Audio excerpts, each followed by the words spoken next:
These are Food Network's best mashed potatoes. They're creamy, fluffy, and just what you want for Thanksgiving.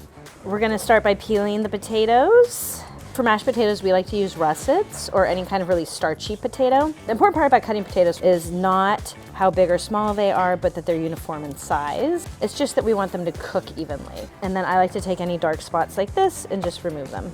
With mashed potatoes, you want to start with cold water so that it cooks evenly as it comes up to temperature. Once all the potatoes are in, you want to heavily season and then bring it up to a boil. Simmer until they're just tender. Tip of a paring knife goes right in, no problem.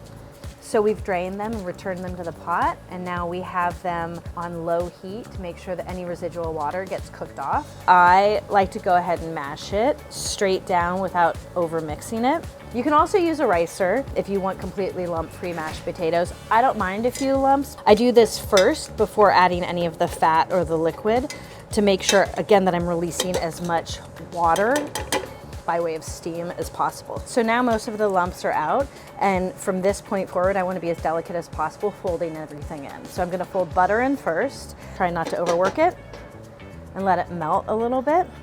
I have hot cream, and everyone likes their potatoes a different consistency. I like a pretty loose mashed potato, but if you want a stiffer one, this is where you can adjust the amount of cream that you put in.